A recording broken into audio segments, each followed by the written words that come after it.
감사합니다. 어느 골프 강사가 그렇게 얘기하는 걸 봤습니다. 골프는 너무 어렵습니다.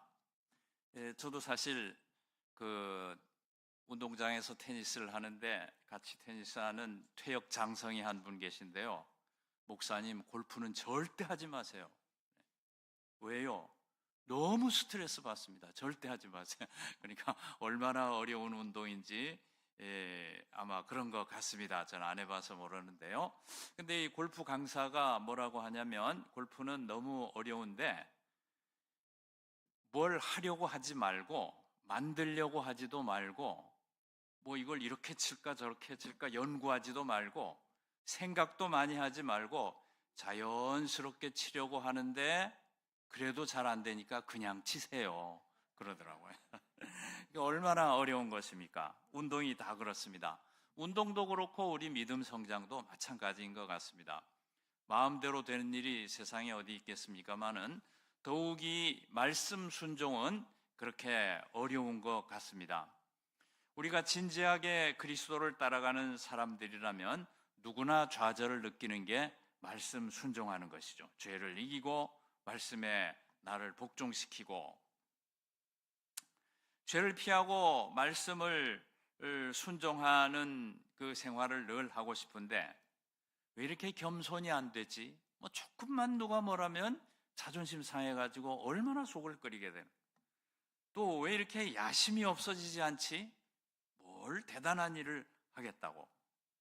왜 다른 사람들을 용서하는 게 안 되지? 왜 바른 생각만 하며 살지 못하지? 이런 것이 우리의 진실한 고민들인 것입니다.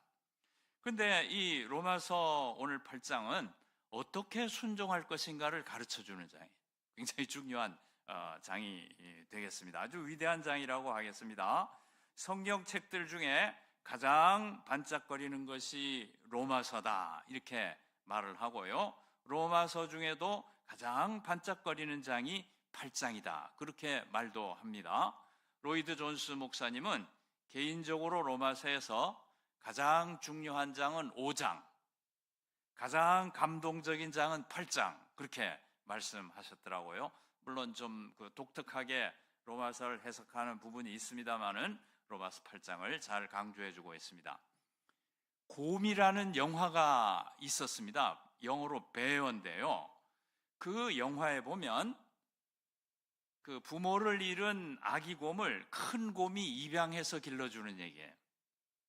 재미있죠? 그냥 동물의 얘기인데 동물을 통해 가지고 우리 사람 사는 것을 비유해 주는 이야기니까 아주 좋은 영화인 것 같습니다. 그런데 이 입양된 아기 곰은 큰 곰을 따라다니면서 큰 곰이 하는 것을 모두 배우는 거예요. 큰 곰이 벌통에서 꿀을 따는 걸 보고 자기도 달려들어서 꿀을 따고, 시냇가에서 고기 잡는 걸 보고 자기도 달려들어서 고기를 잡고, 심지어는 큰 곰이 이렇게 등을 뻑뻑 긁는 거, 이것까지 흉내를 내는 것입니다. 모든 것을 배워가는 것이 이 아기 곰이 하는 생활이었습니다. 근데 한 번은 아기 곰이 들판에서 열심히 뛰어노는데 어디선가 갑자기 푸마 한 마리가 달려드는 거예요. 이 꼬마 아기 곰한테.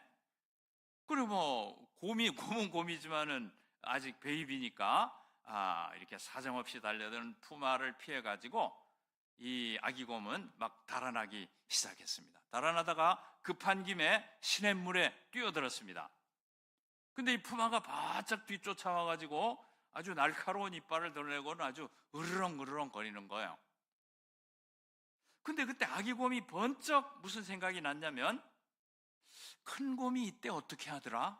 맞아, 그 나를 길러주는 그 아빠 같은 이 큰 곰은 그렇게 했지 하면서 큰 곰이 하던 행동을 재현하는데 앞발을 바짝 들고 등을 꼬추 세우고 자기도 으르릉 했던 것입니다. 곰들은 이제 적을 만나게 되면 그렇게 하니까, 아기 곰이니까 으르렁이 안 되겠죠. 뭐 앙앙 그랬겠죠.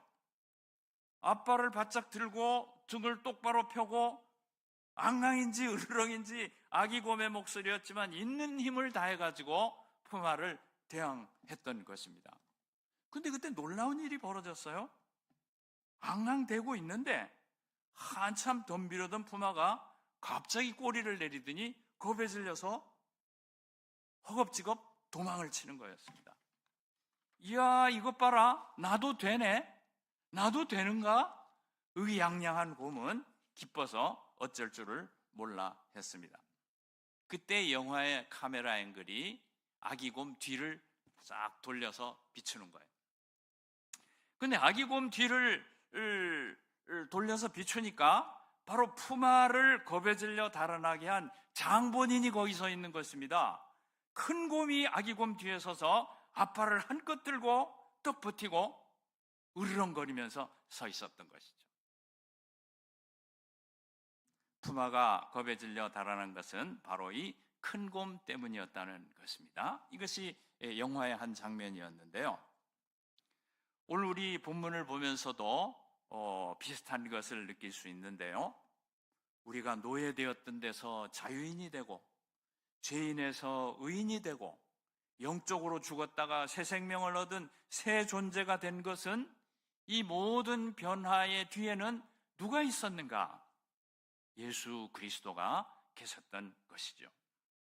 아기곰 뒤에서 적을 물리친 큰 곰처럼 우리 뒤에는 우리의 모든 변화를 가져오신 존재 예수 그리스도께서 지금도 우리 곁에 계신 것입니다. 오늘 로마서 8장 1절에서 4절 본문은 우리가 죄를 이기고 말씀에 순종하여서 진정으로 자유롭고 복된 인간이 되는 길에 대해서 말씀해 주는데, 우리 힘으로 율법에 순종하는 건 안 된다는 거예요. 솔직히 고백하는 거예요. 야, 로마서는 얼마나 솔직한 책인지 모릅니다. 논어나 맹자는 군자답게 살아라, 소인으로 살지 말아라, 이렇게 해라 저렇게 해라, 따지고 보면 좋은 교훈이고 윤리인데 그렇게 할 수 있는 능력을 부여해 주지는 못해요. 고란경도 못할 거고 팔만대장경도 못할 것입니다. 그러나 성경은 솔직히 우리는 우리 힘으로 율법에 순종할 수가 없다. 그러면 뭔가 예수님 성육신과 성령의 임재로만 된다. 그거를 말씀해 주시는 것입니다. 이스라엘만 율법에 순종하는데 실패한 게 아니죠. 구약 성경은 재미있는 책입니다. 신학 영웅들도 많이 나오고 좋은 말씀도 많이 나오고 하는데요. 구약 성경이 목표로 하는 핵심 그 목표는 뭐냐면 이스라엘의 실패예요. 멋있게 사울로 시작하고 다윗 왕국으로 시작하고 휘황찬란했지만 결국은 나라가 폭삭망하고 종교까지 망해버리고, 그것이 인간이 스스로 아무리 노력해도 인간의 힘으로는 하나님께 영광 돌리는 일을 할 수 없다는 것을 고발하는 것입니다. 그런데 이스라엘만 그런 것이 아니고 우리도 마찬가지죠. 우리 힘으로 순종이 되는 것이 아닙니다. 그리스도가 오셔서 우리를 새 존재를 만들어 주셨고 성령께서 늘상 함께 하시면서 도우심으로, 이것은 이제 8장 2절에 나오는데요.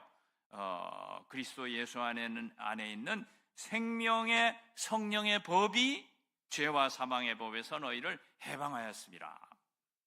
사실 이 8장 4절까지만 읽었습니다만은 8장 1절에서 17절의 그 주인공, 주제는 성령인데요. 17절에 성령이 16번 나옵니다. 오늘 8장은 성령에 관한 장이죠. 예수 그리스도의 오심으로 우리가 새 존재가 되었고 성령께서 우리를 도와주심으로 생명의 성령의 법이, 마치 이 지구상에 중력 법칙이 있어가지고 모든 물체가 중력 법칙의 지배를 받는 것처럼 예수 믿는 사람들의 가는 일생에는 비록 풍진 세상이라 힘든 일도 있고 괴로운 일도 있고 두려움도 따르지 않는 건 아니지만은 그리스도인의 삶을 지배하는 법칙은 중력 법칙이 이 세상을 지배하는 것처럼 생명의 성령의 법이 지배하는 것입니다. 승리로 가게 되어 있는 것입니다. 그런데 여기 그 성령은 어떤 분이냐면 잠깐씩 들락거리는 분이 아니고요. 그냥 어떤 때는 오셨다가 어떤 때는 안 계시고 그렇게 들락날락 계셨다 안 계셨다 하는 분이 아니고 생명의 성령의 법이라고 한 것 보면 하나의 법칙이요 하나의 능력으로 역사하는 성령님이세요.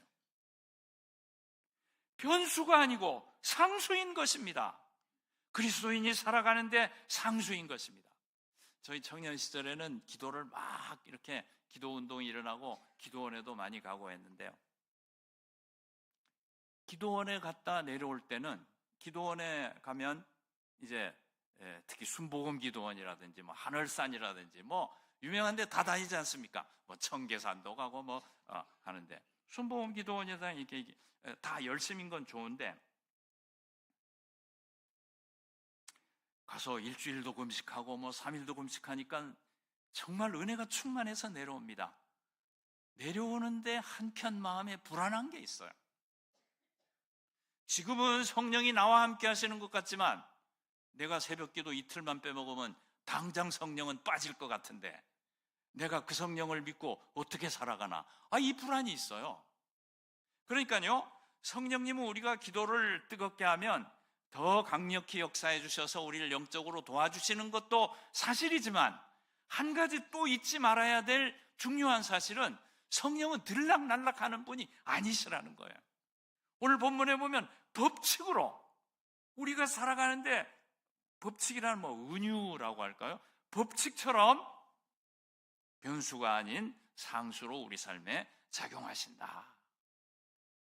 그리스도로 말미암아 새 존재가 된 것도 사실이지만 성령이 도우시는 능력은 내 삶의 상수다. 이것까지 같이 믿으실 수 있기를 바랍니다.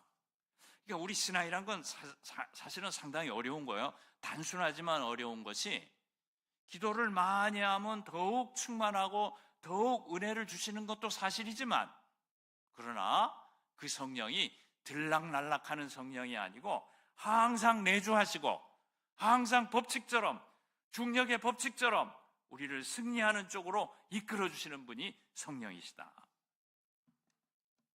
같이 믿어야 될 것입니다.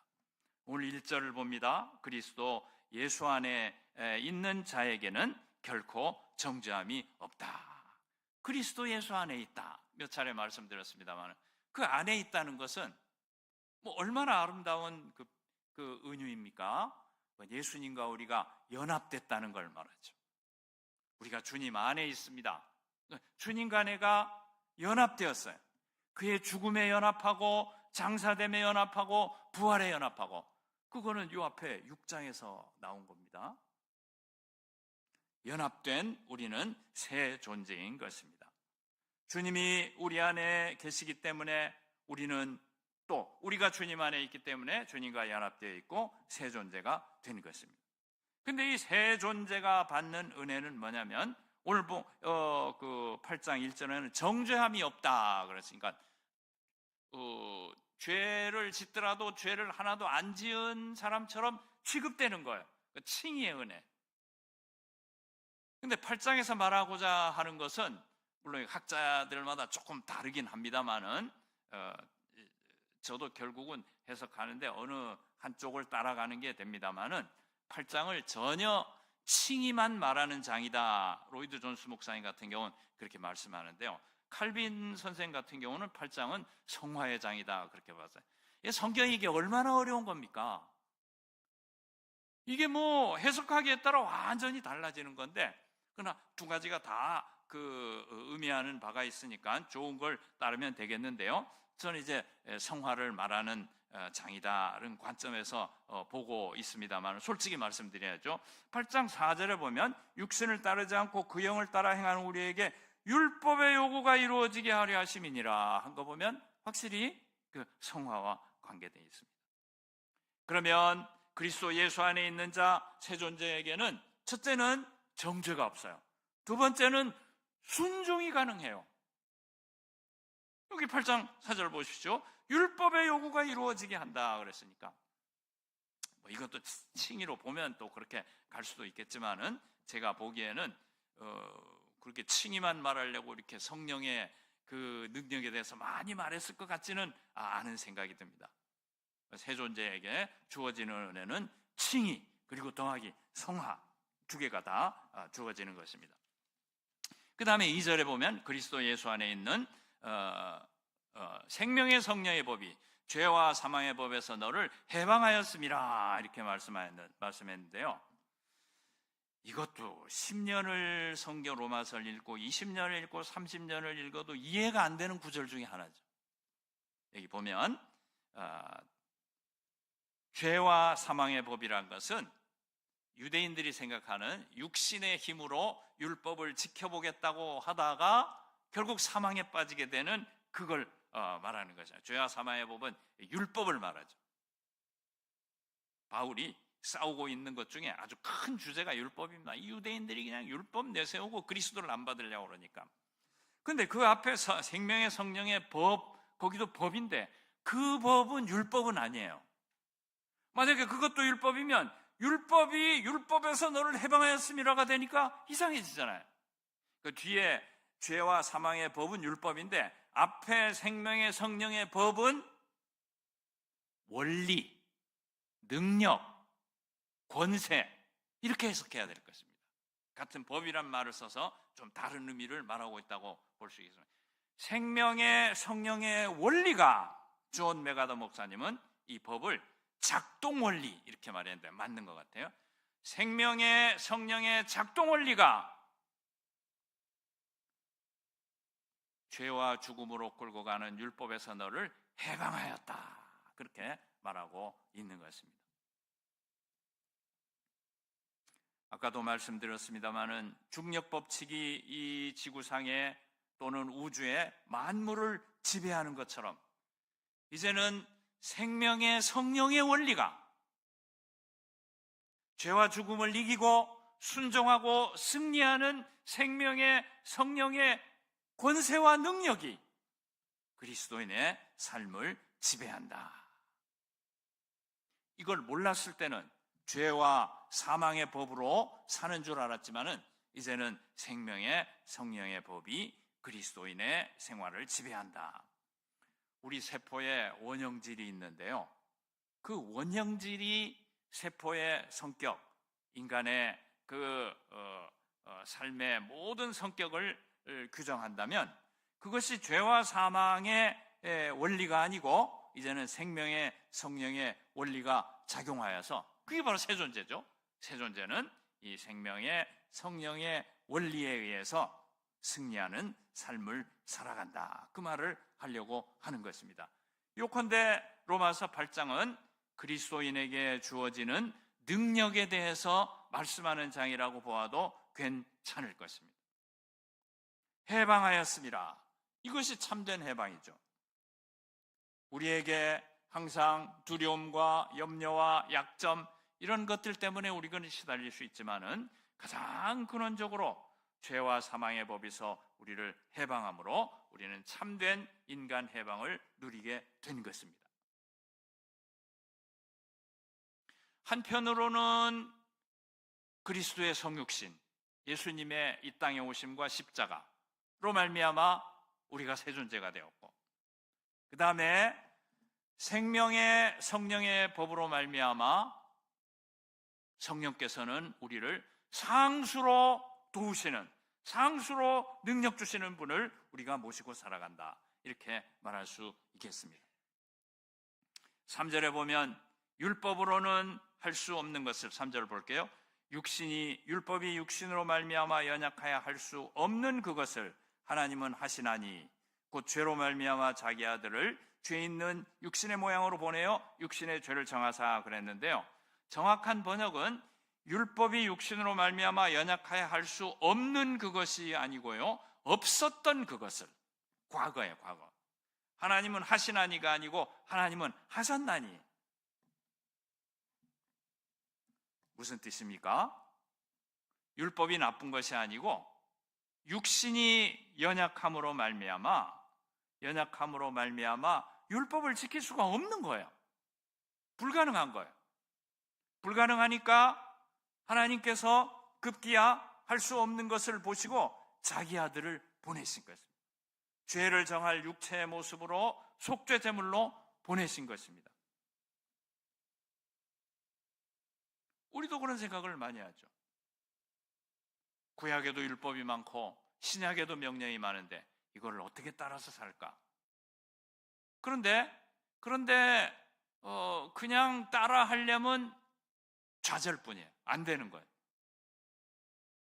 하나님을 사랑하고 이웃을 사랑하라, 형제 우애로 살아가라. 육신이 연약해서 율법적으로 따르려고 하면 되지 않기 때문에 예수 그리스도를 보내셔서 속죄제물 삼으시고 죄를 사함 받게 하실 뿐 아니라 새 존재가 되게 하심으로 우리를 새로운 존재를 만들어 주셔서 하나님 말씀에 순종한 일을 가능하게 했던 것입니다. 아무리 해도 안 되니까 하나님께서 사랑하는 자기의 백성들을 위해서 덜컥 자기 아들을 보내셔서 죽게 하시고 그거로 인간의 운명을 완전히 바꿔주신 것입니다. 여기 3절에 자기 아들을 죄 있는 육신의 모양으로 보내어 육신의 죄를 정하셨다. 성육신 시키시고 십자가에 죽게 하셨다. 그런 것은 우리 인류 역사에 우리가 살아가는 그 인간 운명의 게임 체인저인 것입니다. 완전히 달라지는 것입니다. 에베소서 5장 2절 말씀에 보면 1절 2절 보면 그러므로 사랑을 받는 자녀같이 너희는 하나님을 본받는 자가 되고 그리스도께서 너희를 사랑하신 것 같이 너희도 사랑 가운데서 행하라. 알기는 아는데 잘 안 되죠. 그는 우리를 위하여 자신을 버리사 향기로운 제물과 희생 제물로 하나님께 드리셨느니라. 그리스도께서 우리를 사랑하신 것을 깨닫고 그 사랑 가운데 살아갈 수 있도록 하기 위하여 그 아들을 우리에게 보내신 것입니다. 4절을 볼게요. 육신을 따르지 않고 보내신 목적이 뭐냐면 육신을 따르지 않고 그 영을 따라 행하는 우리에게 보내셨는데 또 그 성령이 또 나와요. 성령을 따라 행하는 우리에게 율법의 요구가 이루어지게 하려 하심이니라. 이게 율법의 요구가 이루어진다는 게 바로 우리가 순종하는 삶을 살게 된다는 건데요. 주님을 이 땅에 보내시고 생명의 성령의 법이 우리 삶에 작동하게 하심으로 율법의 요구가 이루어지게, 즉 순종하는 삶을 살게 해주시는 것이 우리가 살아가는 생리인 것입니다. 육신을 따르지 않고 영을 따라 그랬는데요. 에스겔서 36장에 보면 26절 27절입니다. 새 영을 너희 속에 주고 새 마음을 너희에게 주되 또 내 영을 너희 속에 두며 너희로 내 율례를 행하게 하리니 너희가 내 규례를 지켜 행할지니라. 이게 새 언약 본문인데 새 언약은 새 존재를 만드신다는 거거든요. 그 새 존재는 새 영에 따라 살아간다, 성령에 따라 살아간다 하는 말씀을 하는 것입니다. 근데 문제는 여기가 어렵다면 어렵고 중요한데요. 4절에도 보면 그 영을 따라 행하는 우리에게 그랬고요. 그 다음에 5절에 보면 영을 따르는 자는 영의 일을 생각하느니 하나니 했는데 영을 따른다는 말이 나오고 있습니다. 옛날에 율법을 따르는 것과는 좀 질이 다른 따름입니다. 저도 늘 그래왔습니다마는 4, 5절을 보면서 영을 따라 하는 것을 보면서 율법을 따르는 대신 이제는 성령을 따르란 말인가? 성령을 어떻게 따르지? 율법 따르라는 건 아니고 성령 따르면 더 어렵게도 생각되고 어떻게 해야 되는지 모르겠네. 그렇게 해서 이 의미를 이해하지 못하거나 이해가 어려워서 포기하고 지나가는 수가 많았던 것이 이 본문이기도 합니다. 율법 따르던 것과 영을 따른다는 것은 뭐가 다를까? 그냥 율법을 따르는 대신 성령을 따른다? 뭐 어떻게 하는 거지? 성경이 말하는 걸 그냥 또 다 따라? 뭐 또 율법 따르는 거. 성령을 따른다는 것은 전혀 질이 다른 따름을 말하는 것 같습니다. 어떻게 다르냐 하면은 좀 표현이 그런데요. 성령의 복음의 은혜에 올라탄다고 할까요? 내가 막 하는 게 아니고 새 존재를 만들어 주시고 생명의 성령의 법이 작동하는 줄 알고 나를 이기게 하실 줄 믿고 맡기고 순종하는 모드를 취하는 거죠. 일단 믿고. 흉내도 괜찮습니다. 아기곰처럼 흉내만 내도 큰 곰이 뒤에 버티고 있으니까. 우리가 주님과 연합되어 있다는 것은 주님의 순종이 우리의 순종이라는 의미도 되는 것입니다. 내가 순종하고자 할 때에 주님이 함께 계시고 주님이 우리와 연합되어 있기 때문에 과연 순종하는 일에 이기고 승리할 수 있도록 해주신다는 것이죠. 몸짓만 해도 항상 계신 분이 이기게 해주신다. 그리스도의 순종이 우리의 순종이 되니까. 좀 다를 것 같습니까? 참 표현이 어려운데요. 질이 다른 따름. 내가 안 됐잖아요. 그동안 안 됐는데 이제는 새 존재요.